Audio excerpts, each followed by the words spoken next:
Oh, if you're a Yankee fan, this is an interesting statistic. In the 80s, they won 854 games. They had the best record. It didn't seem like it, though. I think as a Yankee fan, aside from that 81 Worlds, they did lose. They did win all those games in 80, and they got swept by Kansas City. I remember that. And then the next year, they lost the Dodgers in the World Series because they spent a lot of money on free agency. In the 80s, just seemed like a big hype show, and it just never came to fruition. 85, they won a lot of games. They won 97. There was no wild cards then. Manley finished runner up in the MVP and Guidry. So it wasn't the same fanfare. And that's probably why. Because they weren't shining like they did. So it's always hard to imagine that they had the most wins in the 80s and then in the 00s. But it seemed like they did all the damage in the 90s. We're gonna get to that in just a second because this is how numbers are very intriguing when you talk about it. 854 for the 80s, which didn't really seem like they had done it like that, because it seemed like a wash of an era.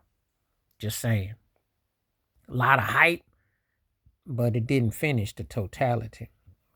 And when we get to the 90s, they won 851 games, but Atlanta had won the most with 925. Now, Atlanta was probably the team of the 90s. They won a ton of games. They got just one ring to show for it for all their appearances. The Yankees, on the meantime, 96, 97, 98, won 98. Because they won in 00 against the Mets. That was three. It was 98 that they won, beat the Padres, beat Atlanta twice, and then beat the Phillies in 09. I have to get on my brain on all this when they did it. I remember. But you see Atlanta because the thing about it is that the Yankees had a bit more consistent at the start of the 90s. They may have won that decade too. Excuse me. And it didn't even really seem that they were the second most winningest team in the 90s.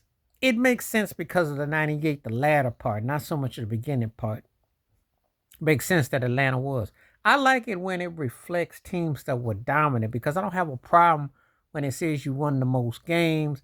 I got no problem with that because the fact is they were the two prominent teams in the 90s. I got no problem with that. I have a problem with the 80s because aside from the first 2 years in the 80s, the 80s basically happened without the Yankees except for all the hype because other teams were winning rings. I mean, the Dodgers won two. They beat the Yankees in one of them series, and Oakland won at the bottom end. Minnesota had won. Detroit had won. That whole craziness with St. Louis, Kansas City was crazy in Detroit. So I got no problem with that. And Baltimore had won as well. I got no problem with that. Philly had won, of course. But just saying. In the OOs, the Yankees had the most wins. This one is problematic because, yes, they beat the Mets. But then they lost that series to Arizona. Then they lost to Florida. They beat Philly. But it don't seem like it's like that lull in between. Because after that, Marlins, and then, of course, the choke job against Boston in 04. So just saying. But they were successful. So just think about it. Two of those decades and 3 decades, they were the most winningest team. And they were top, two out of 80s and the OOs, they were number one. And in the 90s, they were second. So it's interesting, but they did all the main damage in the 90s. But anyway, what do you think about that? The Yankees uh, being the most successful American League team from the 80s through the OOs. Let me know what you think, because that's pretty significant. Even though it wasn't that memorable in the 80s and the OOs was painful, but won a lot.